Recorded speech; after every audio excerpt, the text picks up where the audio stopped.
और आनंद केवल इसका है कि मैं बीजेपी का एक कार्यकर्ता स्वरूप मेरा हमेशा बना रहा। चले लठ और कार्यालय जनसंघ का खुला। तो पहला कार्यालय खुला और पहला खुद- संसाधन मतलब पार्टी हाँ, को आपके पार्टी परिवार का। से।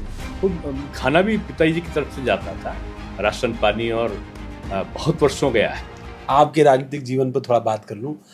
एक सवाल और भी मन में आता है, तो जो बात आप कह रहे थे कि कार्यकर्ता कैसे काम करते थे, कैसे इस घर से संगठन का संचालन होता था, कैसे आप लोगों ने, आपके पिताजी ने संगठन को यहाँ पर उसका बीजारोपण किया, कैसे वो आज आगे बढ़ा, तो उसकी पृष्ठभूमि क्या थी आपके लिए? तो यादों का एक पूरा पुलिंदा होगा, और उसकी वजह यही है कि जब आप छोटे रहे होंगे तो अटल जी चुनाव हारते थे यहाँ से, फिर एक दौर आया जब चुनाव वो जीतने लगे लगातार, और लगातार यहाँ का प्रतिनिधित्व किया। मैंने जीतने वाले अटल जी की स्मृतियां को सजोया है।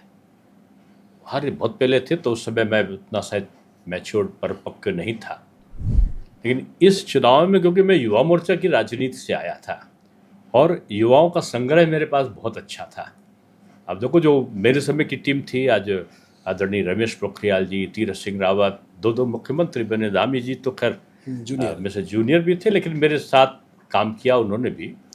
और बहुत सारे ऐसे, यहाँ पर आप डॉक्टर महेंद्र सिंह जी को देखिए, एक तेजस्वी रूप में है, स्वतंत्र देव जी, दयाशंकर, संतोष सिंह, तो सब आपकी टीम में बहुत सारे लोग, अजीत सिंह, संदीप, रविंद्र पुंडीर, मैं किसका किसका नाम लूँ, बहुत बड़ी जिसका छोड़ देंगे वो नाराज हो जाएगा। जी जी जी।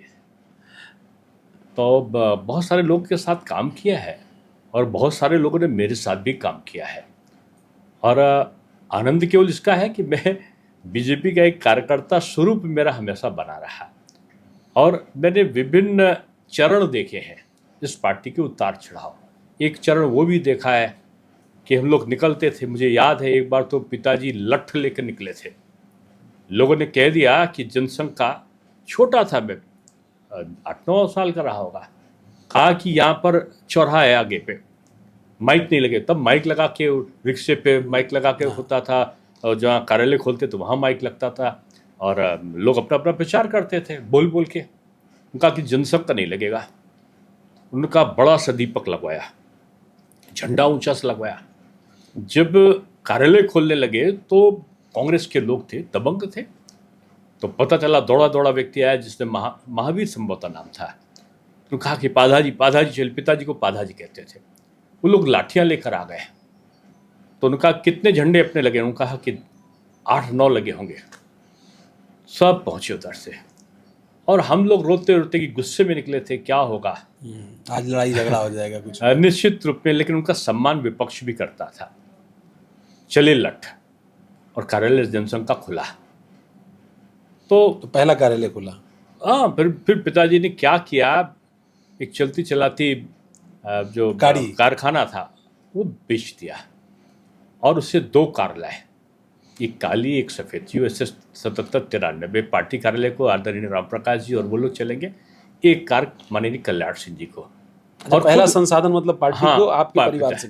वो खाना भी पिताजी की तरफ से जाता था, राशन पानी, और बहुत वर्षों गया है। बाद में उधर से माननीय टंडन जी के वहाँ से भी आने लगा। कभी गोपाल जी लैया चना लिए खड़े होते थे टंडन जी की फेट से, और कभी मैं अपनी एम्बेसडर से खड़ा होता था, जाके बोरियों में लेके राशन पानी जाते थे। शाम को सब लोग बैठते थे ज़मीन पे, तब भंडारी जी, राम प्रकाश जी, गंगा बख्श सिंह जी, माधव बाबू, कल्याण सिंह जी, कलराज मिश्र जी, सारे लोग, आदरणीय राजनाथ सिंह जी, सब ज़मीन पे बैठ के होती थी।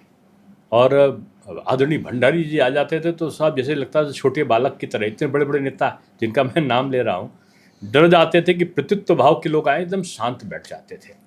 वो डांटते थे सबको तो सब सर झुका कर सुनते थे। इतना अनुशासन की पराकाष्ठा देखी मैंने। और जब मैं अध्यक्ष बना युवा मोर्चे का तो पहले तो मुझे भगा दिया था, मैंने किसी की सिफारिश करने गया था, और दूसरे दिन मुझे ही घोषित कर दिया गया। किसी और के लिए अध्यक्ष की सिफारिश मुझे नहीं पता था, मैं पॉलिटिक्स में इतना मैच्योर्ड नहीं था। हालांकि मैं मंडल का उपाध्यक्ष रहा, मध्य मंडल का, वार्ड में रहा, नगर की कार्यकारिणी में भी रहा, लेकिन एक बहुत ज़्यादा उस तरीके से रम नहीं गया था। तो मैं युवा मोर्चे की किसी का गठन हो रहा तब मैं गया तो उन्होंने मुझे भगा दिया था, और दूसरे दिन आदरणीय कलराज मिश्र जी ने मुझे ही घोषित कर दिया।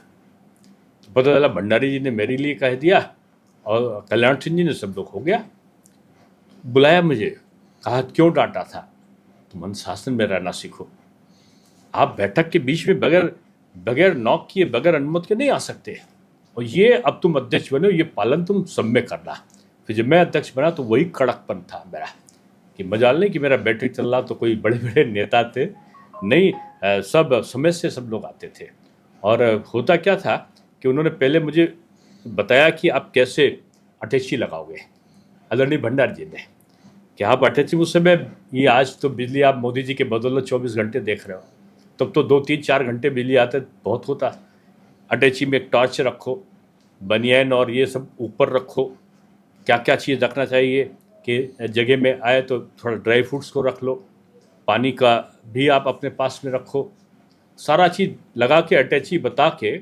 और उसके बाद उन्होंने कहा कि आप जब चाहो तो नोट बना के जाओ, बोलना क्या है भाषण, बुलेट पॉइंट्स, प्रेस में क्या बोलना उसके अलग पॉइंट्स, कैसे आप व्यवहार करोगे, कैसे आप भाषण दोगे, कैसे कार्यकर्ताओं से मिलोगे, जहाँ ठहरोगे तो किसी कार्यकर्ता के घर ठहरोगे, कार्यकर्ता के वहाँ जो बना होगा उसको ही खाना है। बहुत सारे एकदम उन्होंने देकर जब बोला तो ट्रेनिंग में, और जाने से पहले उन्होंने बहुत छोटी बात कही। आजकल हम लोग जब होते हैं तो मेरे साथ मेरे एक पुराने युवा मोर्चे के सहयोगी हैं, वो कहेंगे क्या भंडारी जी का आदेश का पालन हो रहा है। उन्होंने छोटी सी चीज़ कही थी कि आप कार्यक्रम में जा रहे हो, बैठक में जा रहे हो, तो आप उसके पहले लघु शंका करो, तो बैठक में असामान्य न रहो। अब ये छोटी सी बात मैंने कही, कौन सी बात बता दी, इसके लिए उन्होंने आधा घंटा मुझे कहा।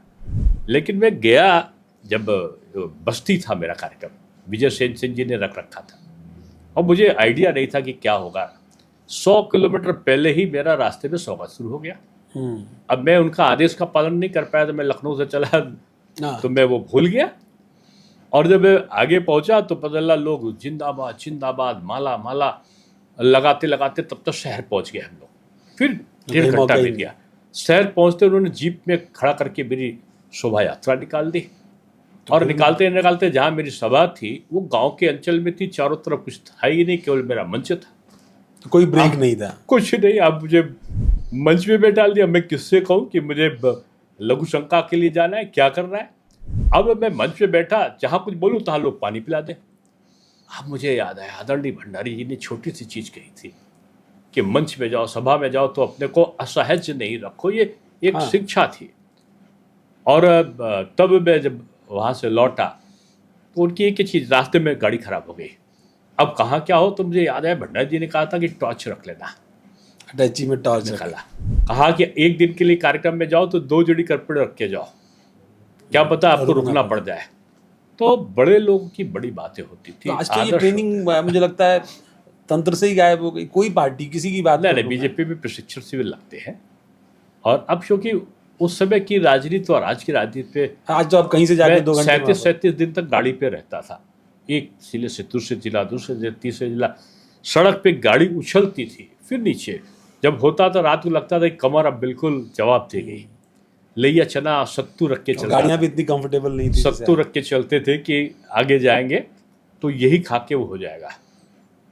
भाजपा का संगठन, भाजपा के कार्यकर्ताओं के कारण, उनके त्याग के कारण, और अगर दूसरे शब्दों में मैं कहूँ कि राष्ट्रीय स्वयंसेवक संघ के स्वयंसेवकों की तपस्या के कारण आज है।